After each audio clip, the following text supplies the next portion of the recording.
Look, I've never even been to Argentina, to be completely honest, but I felt patriotic. Oh, 100%. I was like, you Argentina, let's go. We won.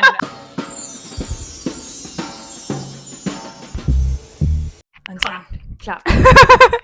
So, the show of the summer, of the moment, the most anticipated of the show. Moment. The summer's still going. A very anticipated show. Yes. Okay. Evita. Why are we talking about this? I am Luma, and I'm from Colombia.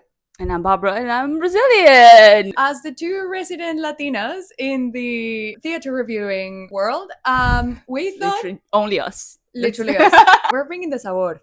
Trying. 100%. Oh yeah. We thought we would talk about this show because, as you may know, it is the story of a Latin American figure, Eva Perón. It's set in Argentina, which it is in Latin America. Would you look at that? That's so much the in common with the credentials. show. But we thought it would be interesting to sort of discuss our thoughts and also give you a little bit of our insight into the show. We couldn't just leave it for the WhatsApp chat, could we? Yeah, no, we couldn't. We needed to be up. Also, to be fair, I feel like this show is very much a show that you need a little bit of context to even make sense of what's going on. Let me tell you a bit about what Evita is about. Because trust me, you need it. The reason why you need it is also because the show started out as a concept album. Did you know that? That Evita was not originally like, it didn't straight up go into stage. It was originally a concept album. That makes a lot of sense, to be fair. It does, doesn't it? Because it very much feels still like very a story experimental told through song, yeah, as opposed to a musical as we're used to it with now. A storyline. With a storyline like that is very plot. clear, like progression from A to B to C. Evita takes place around the 1920s all the way through to 1950s, and it is framed by the rise of Peronismo in Argentina. Juan Domingo Perón was a colonel from the army that rose to prominence after a coup in 1943, and he became the Secretary of Labor and Welfare. In that position, he became super popular because he was championing like social reform and rights of laborers. And in 1944, he meets Eva Duarte, at the time our protagonist of Evita. And in 1946, he wins the presidency. Who was by his side when he won the presidency? His then now new wife, Eva Perón, who was this massive, super beloved figure and who sparked, obviously, this musical to be born. And very inspiring and motivational to his rise to power as well. If there is a representation of a strong female character, that was her in real life. Yeah. Right? She was the first woman to start a political party with a majority of females. She founded that political party. She ran that political party. And obviously, she was also very pro the descamisados, which is like the working class. Yeah, she had her own foundation, the Eva Perón Foundation. Which was super important. To this day, like, it's still insanely relevant, like the impact that the foundation had. Obviously, that was not free of controversy. There was a lot of rumors of funds going missing, but all in all, culturally, Eva Perón was kind of this like saint of the people, a spiritual leader of the That's actually how they present her in the show for the first time, and that's actually how people in Argentina felt about Actually, Eva Perón. Did you know that after she died, a petition was made to the Vatican to make her a saint? Stop! Yeah, also after she died, her body was jetted off to Italy for 20 years because people were scared that her body would be desecrated. Mate, she was one of a kind. Now that you know a bit about what the hell was going on in the show, let's talk about our thoughts. Let's start with the thing that to me was the highlight of the show, the choreography. Unreal. Mind-blowing. The way they use the choreography to actually tell the story. Tonally, it was also just perfect. Like, I feel like there was not a moment of the show where it was like, why are people like doing jump? Like, what is going on? It felt like every moment of the show, the movement of the performers was perfectly paired to what you were supposed to be feeling at the time. Which is quite hard, especially when you're doing modern dancing. Because sometimes I feel like modern dancing feels very gimmicky. As in like, oh, we're just going to do some dancing here because it looks cool or because we want to look edgy. It doesn't feel like that at all. It feels like all of the movement was thought through. I would say that that is like a word to sort of describe this production. The intentionality of everything, the like tango influences, there was so much of that. And just seeing the performers absolutely nail it. So many moments in the show, I was just like, wow, how? I was sat far back and just seeing how like it all came together, it was just insane. It was so cool. Yeah, it was unbelievable. I have no idea how they're doing that. Like eight times a week. because it's intense. They're like rolling on the floor, they're dancing, they're running, they're jumping. It brings back that like spirit of like the mega musical spectacle, like just like that level, that scale of so many performers on the stage, such like quality of dancing. I think in a way it does pay like homage to like what old Andrew Lloyd Webber productions used to be, the glitz, the glamour, but reinterpreted for Jamie Lloyd style, which is like obviously way pared back on that kind of like traditional glitz, but it's still giving you the show. But I think it kind of Jamie Lloyd production always feels very like stripped back. But then there's always elements that sort of compensate that. Yeah. And it kind of feels like that, like with the staging for this, for example. Let's go into staging. Because there's a lot going on in terms of like stage movement, and the ensemble is quite big as well. So it feels like very full. But the staging is bare, as is common Jamie Lloyd for shows are Jamie Lloyd being Jamie Lloyd. But it doesn't feel empty at any point. Not at all. Unless there is an intention to be empty, right? And the only thing that I had to warm up to it was like the massive Evita. Yeah, that was intense. Sign that was intense. It was like, in case you forgot what show you literally. Is there anything in the staging that you were like, oh, that's pretty cool? I felt the steps was very impressive from the point of view of the choreography. Yeah, being able to like sort of give more dimension. I think that was a key thing to make it feel fuller as well, having like dimensions, different heights to the performers. I think that was very cool. Yeah. The use of like the light coming through the steps as well was really cool. But yeah, it's a Jamie Lloyd production. You're gonna get like a box, and then that's gonna be your whole thing. There's like no props, no props whatsoever. We see a return of the confetti. Yeah, there's so much confetti. It's fun seeing Jamie Lloyd develop his like style as well, and see the things that he's now a fan of, because we had like the cameras, and now we have like then we had like the blood, and now we have like confetti is his new thing, and I find it so endearing. Giving the people what the people want. Give me more confetti, always. More confetti, always. That's the end of Act 1. End of Act 1, exactly. Which was probably one of the most exciting numbers to me. End of Act 1 literally explodes in your face. Look, I've never even been to Argentina, to be completely honest, but I felt patriotic. Oh, 100%. I was like, you Argentina, let's go. We won. I voted. Yep. The power of confetti, honestly. The power of confetti. And those orchestrations. I feel like the power of confetti and those orchestrations would make like anyone a patriot. It was insane. Absolutely. It was crazy. Yeah, the orchestration was absolutely incredible. Let's talk about the music. Ooh. Is there any songs apart from Don't Cry For Me, Argentina? I mean, I said let's talk about the music so you could remind me and refresh my memory, because I don't know. No. The songs felt very disjointed to me. Yes. It felt very much like you said, it's a show with songs. It's not a musical, right? It didn't feel like the songs had an actual purpose in terms of developing the storyline. It just felt like, oh, this is a cool song. This sounds nice. And that was about it. Yeah. And I just feel like that is the heritage of the show as being a concept album that weighs very heavy on it, because I think that when now you're that you just said doing that, collection of songs, yeah, then you have a lot more flexibility of what you do. But like, or if we do, I didn't recognize them, which I think you're supposed to, like motifs that return. Obviously we have some reprises and things like that, but like there wasn't like a do we? I literally don't. It still felt very much like separate songs that I'll talk about kind of the same thing.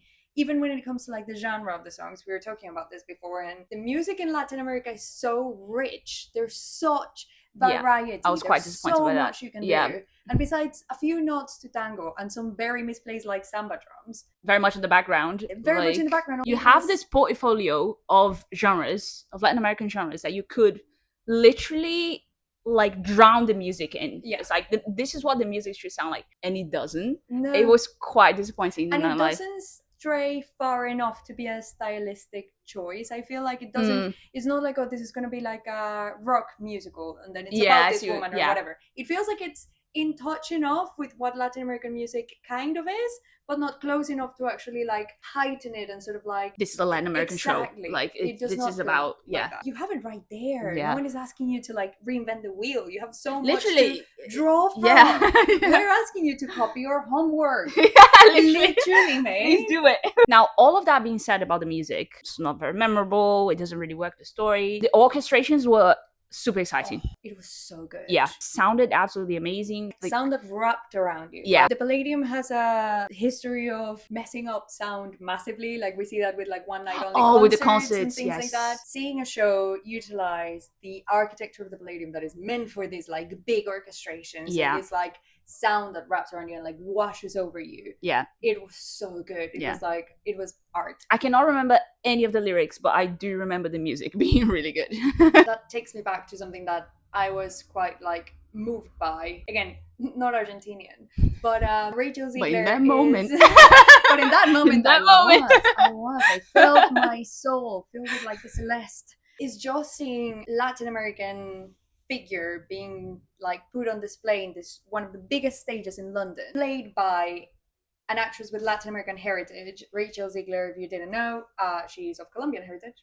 And seeing other Latin American performers on the stage as well. We have Jamie Lloyd, alum from Sunset, that made the jump across the Atlantic to join the show as Che. And seeing them on the stage in one of the biggest stages in London, pronouncing things correctly as well. It was not Argentina, none of that bullshit. It was Argentina. Argentina. I was obsessed with that choice. I was like, I know people are going to be angry at that, and I'm going to be there in the background. That's how you pronounce it. I'll be honest, like one of my favorite things about Lin-Manuel Miranda is that he does not translate things or anglicize them. Like, no, at all. It's like this is how they sound in real life, and in this place that is real. Like, and that's how people refer to themselves. That's exactly same. Like it wasn't Evita Perón. It was Evita Perón. Yeah. Like, and that's how she was like for the show. And it's such a small thing, and maybe we're being like a bit, I don't know. Girl, we have to get our crumbs where we can. We get so little. That is true. We don't get anything. We get it's so true. In the Evita concert that they did last year, they got Auli Cravalho to be Eva Perón. Moana. She is Pacific Islander. I'm sorry, but this is one thing that I have a massive problem with. Looking Latin American is not enough. You can't just... She looks close enough. The Eurocentric, Caucasian-centric world that it's like, well, if you're not Caucasian, then it's a monolith. You can just get anyone. Literally. And it's like, no. We are different. But in this show, I was very, very pleased to see Latin someone American of heritage performers on stage playing Latin American characters. Yeah, absolutely. That was amazing. Now that we are in cast territory, let's talk about casting. Because I've never been a Rachel Zegler fan. I knew her from the Hunger Games movie and West Side Story. And the very controversial Snow White. Yeah, I didn't really watch that, but I know it exists. I was a bit hesitant. I knew she could sing because we watched West Side Story and she was incredible. I have my thoughts on that movie, but we're not going to get into that right now. The way I left that theater, this woman will always be famous. I know. And that weighed heavy on my soul because I showed up, I admit it, ready to hate. I was ready to be a hater. Look, it's bad to say, but I was ready to be a hater too. I was open. But I was like, let's see. Let's see. She didn't just meet expectations. Crash through them, burn them, then made I don't even have the words, honestly. It was absolutely phenomenal. There's a song in the show that says like star quality. She has the star quality. Oh, like, yeah. It's a very big ensemble. There's a lot going on. There's a ton of performers giving their best and honestly crushing it. And yet your eyes always find her. Like you're always drawn to her wherever she's on the stage. And sure, the whole show is like built around her and everything, but like there's so much to look at. She's the main character. She is the main character. She is. Evita. It's impossible not to be looking at her. And it's funny because like the whole time, I guess at the start of the show it works better because Eva is supposed to be like very young. It's like it really follows her from life. When she's 15 to all the way to her death. Yes, exactly. She died at 33, very short life. Yeah. After we get to a point where she's supposed to be like an adult, she felt very, very young to me. Even in like the Don't Cry for Me Argentina with the dress and everything, I can't really see the woman. You know, the woman. Yeah. But the minute she opens her mouth to freaking sing, it's like, okay, you do you. And the thing is, I feel like that plays so well into who the character was as well, because Eva Perón was like this actress that people thought was like kind of like an airhead, kind of not respecting her. Yeah. But she had the heart of the people in her hands. People saw her as this like, oh, she likes pretty dresses and stuff. And then like it's, so I think that even playing into that works really well for the character. It's really nice. Yeah, I totally see that. It is quite meta in a way, right? There's quite a few moments that feel very meta, especially the balcony scene. We're going to go into that at some point. But also the fact that Rachel is so popular. There's quite a few moments that feel very meta, in like, this is mirroring real life. Yeah, she was using her platform to like advocate for people that don't have a voice right now. Literally. And then the world kind of like came crashing down on her because she dared like speak up. And that is quite interesting. Yeah, that's quite Evita. That's quite Evita. Very Evita of her. Very, don't cry. Let's talk about that balcony scene then. Let's talk about the balcony scene. I haven't seen it from outside the theater yet. I'm not sure what it feels like to be in the crowd, but even inside the theater, and if you don't want to know what happens, please skip like 2 minutes because I'm about to tell you. We'll put the timestamp. Yeah, there you go. We have like a massive screen that is essentially broadcasting what's happening outside of the theater, and then we have shots of Rachel on the balcony with shots of the people in the street that came to see her, and then sometimes there's like really cool shots of like the camera, like exactly where you see like, and then you see like part of the faces and you see Rachel her like caught against like the crowd behind her. It's pretty cool. It's very like cinematic the way they do it. Anyway, spoilers over. So even seeing from inside of the theater, I had like full body chills. The energy was unbelievable. People already knew what was coming beginning of Act 2. Like it was not like a surprise. So the anticipation of the crowd also made that moment, like, I would say, all the more exciting because people were like, here we go. And it delivered. I would say that scene was so beautifully constructed. The artistry of like the actual like technical element of it, and the fact that it's again extremely meta, where you have like this very popular actress coming to sing to the people who actually came to see her because, you know, they love her as a person, which was very much what happened to Eva. The realism of it is probably what got to me, because it's like, wow, those people really they came to see her. I felt very close to the actual thing. You know, I felt like to the historical moment. The moment. What I love the most about it is the controversy of. Look at you, so polemic today. I love the controversy. I'm bringing the tea. Let's go. I love the snobbery coming to the surface and people being like, this is like just a populist move in theater. And it's like, oh yeah, is it populist? Tell me more. Tell me more. Why do we not want people to witness a stellar performance? Why is that? For free? For free? What about the great British pounds I paid for it? To be inside that theater. Seeing a story about a woman who spent most of her adult life shouting about the poor people not having access to anything. Rights, basic human rights. Yep. Wow, yeah, no, weird about that. I love it. And the controversy around it just reinforces the point. Feeds into it. Literally. It really does. Why are we so determined that the only way to enjoy that is if you pay for it? Yeah, it's like a paywall, literal, yeah, of like £60 at the minimum. Aside from all of the like efforts that Jamie Lloyd and the Jamie Lloyd production is doing to get the under 30s tickets and the NHS tickets and all of that, which is an amazing initiative, and many more theaters should really hop on that. Your privilege is showing. Oh yeah, because you pay to be in that theater. You watch the entire show. There's this one scene that you're not able. Well, you're still seeing it, and you're having a different experience of it, and a just as like spectacular experience of it. I would argue. Yeah, like it's crazy. It is insane. It is insane. Also, if you want to see the scene from the outside, guess what? You can come tomorrow and literally see it for free. It's for free. So you can see it twice over. You can see there you go. There you go. People you have so the opportunity. But again, like you said, if feeds into the whole point, keep talking, because you're just reinforcing what they're trying to say here. But yeah, I agree. I think it worked incredibly well. I was actually really moved.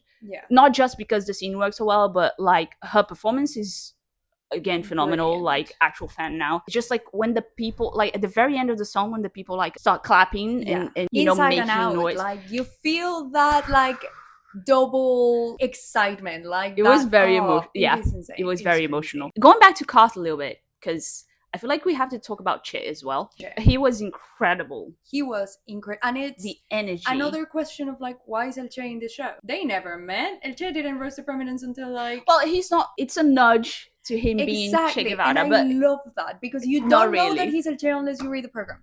Yeah. He's never named. He's never named. He's never named. No. He's the narrator of the show, by the way. He did such brilliant. His energy, his voice. Oh, I really hope we see him in more things in the West End, because obviously he was on Broadway and now he came here from. I hope we can steal him. I don't know about that. I feel like this is gonna transfer to Broadway. 100%.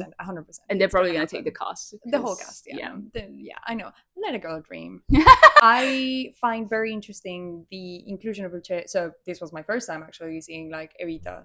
Like same. That was my first experience. Not only this production, but like the musical as a whole. Yeah. And seeing El Che in it, I initially was like, is this just like ignorance of like all Latin American people know each other, and if they're Argentinian more so? And then I was like, surely not. And indeed, I do not think that was the case. There's no like implication of like, oh yeah, they both knew each other and they were kind of in the same room a lot of the time. Like that did not happen. But it is very interesting to see this like juxtaposition of Evita as this figure that is like for the people, but then ended up being still part of the elite, still being this like insanely like wealthy woman living in luxury with Juan Perón. Like she was like the first lady, for God's sake. And then the story is being narrated by a guy that became the figure of like the actual people's revolution in Latin America. Yeah. And he's the one kind of questioning a lot of like, what are you up to? Yeah. This doesn't seem very conductive to what you were talking about. And it was very interesting to me how angry his character is as well all the time. Yes.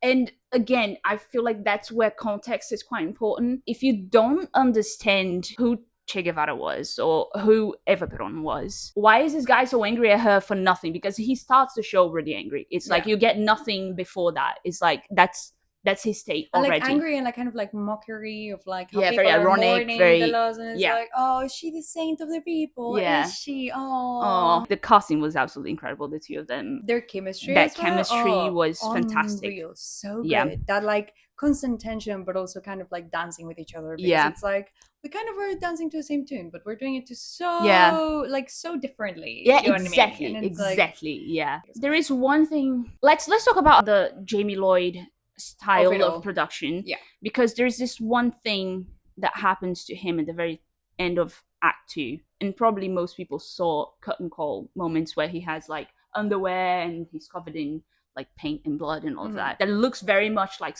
the Sunset curtain call, Sunset Boulevard curtain call. And he had a lot of people going like, oh, Jamie Lloyd just literally just doing the same thing all over again. Copy and pasting. It works. It makes sense. So well. It does not feel like a repetition. On that moment of the show, it's so poignant for what it means, the myth of this new Argentina and stuff, what is happening, and it's really impactful. And I think Jamie Lloyd has done before. Yeah, it is. And like the guy knows how to use his like arsenal. Like it's like saying like, oh my god, this like country artist is using violins again. Literally. And it's like, well, guess what? Because it's a staple of the music, or not all of them do. Yeah. A lot of them do. Let the guy do his thing. Like, honestly, if I hadn't seen this production, because again, it was also my first experience with Evita, like in general, I hadn't seen the show before. I feel like if I had seen a regular production that wasn't this like modernization of the story, I don't think I would have enjoyed the show very much. I don't think I would have either. So I really like the idea that he's using many elements that he's used before, but one, they always have a purpose. Yes. 2, they actually help you see the show through a different perspective. Yeah. A different lens. And they're sometimes contributing to the storytelling. It's not a whim. It's very valuable sometimes. Yeah. You know? And that just brings us back to, I think, the main thing that we talked about when I left the theater and when I messaged you and I was like, that was so weird. I loved the production so much. Yeah. I do not like the material at all. Like how? Because usually it's the opposite, right? Yeah. You're like, oh, the story's cool, there's something to show, but the production is like weird, right? Yeah. It's like, this was a very new feeling. Indeed. Yeah. And I'm still trying to process it, and I'm still very confused about what I actually feel for the show, but I know that I don't like the actual material. I think it was performed beautifully. Yeah. I think that the music was interpreted beautifully as well. The orchestra, insanely talented, having them on the stage and like kind of framing everything was a very powerful sort of, again, the sound just like washes over you and it's beautiful. Yeah. And like the light design is gorgeous and the choreography, we talked about that. But the material? It was funny because I was sitting there going like, wow, I really love this, but I also hate it. Yeah, shocking. How? Right? But this is where I think the direction choices are extremely important to at least make it like entertaining and engaging. And not only that, but like emotionally engaging. Like it wasn't only like I am being entertained, I can sort of like enjoy what my eyes are receiving. It was like it's making me feel things in a way that I don't think would be accomplished in any other production of the same material. But yeah, I blame Andrew Lloyd Webber for everything that is wrong with the show. show. Yeah, 100%. I feel like the transition from concept album to show, there was no transition. I Honestly, think that makes so much sense. Doesn't it? Yeah, that makes so much sense. And it's like they basically just like dress some people up, put them on a stage and just had them sing the album. Yeah. I don't feel like there was okay, we're gonna put this on the stage. How are we gonna do that? How are we gonna like actually weave the story through? How are we actually gonna like tell the story instead of just like it's like the Hunger Games where they're reaping. They just put like a bunch of songs in a jar, and I was like, let's do this one now. Let's do that one now. It actually felt like that. It really did. Some songs that I was actively like, what is going on here? Not because they were performing badly, not because they were played badly, because they just didn't work for me. Like I think that they were just not working. Would I see the show again? I would. I think I would as well, because I feel like the first time is always, you can't absorb everything on the first time. Not. Especially that show, there's so much going on. Like visually, mostly. But then there's also the fact that I can't remember any of the lyrics. I literally can't remember anything that they would. And it's sung through. Most is sung through, right? I think is that dialogue? I think no. No, I think right? the only bits of like actual dialogue that we get is like the recording at the beginning. So yeah. that, Okay. Like, also, that took me completely by surprise when it was in Spanish. The lights, and I was like, why? It's like, in Argentina. Wait a minute, I understand this as well. Wow. I was hoping they wouldn't translate it. I think it would be really cool, but yeah, they didn't. I don't know if I would have been angry if it had been like in English. I think I would have been like weird if it's supposed to be like a radio broadcast. It may have been like the original broadcast. Felt too clean. Because I mean, it felt too, quite like vintage to me. It felt like maybe it was actually like the recording, and I'm just like it could have been. I don't know. We'll have to Google it. I wanna do some research on that. The voice like sounded old, if that makes sense. Yeah, no, I get it. I would like to see it from a bit further than where I was. I was like third row or something. I'm not jealous. Where were you? I won't say. But I would love to see like the full ALW sponsor us and send us to the Royal Circle. Thank you. From Royal Circle. Thank you. All like it's worth it. It's worth seeing it. I think that as many other Jamie Lloyd shows have been, it is definitely a theatrical experience that you need to like experience for yourself, because I feel like it's a whole experience. Even if you've seen Evita before and you didn't enjoy it, or if you listen to the cast recording and you didn't enjoy it, give it a because 100%, I'm assuming, I haven't seen it before, but I'm assuming it feels very different from any like regular production. Definitely. So in that sense, it's very worth it. Go see it. This is not sponsored, by the way. But it could be. We just like it. ALW. It's not a sponsor. Unless. Stop it. Playing until September at the Palladium Theatre in London.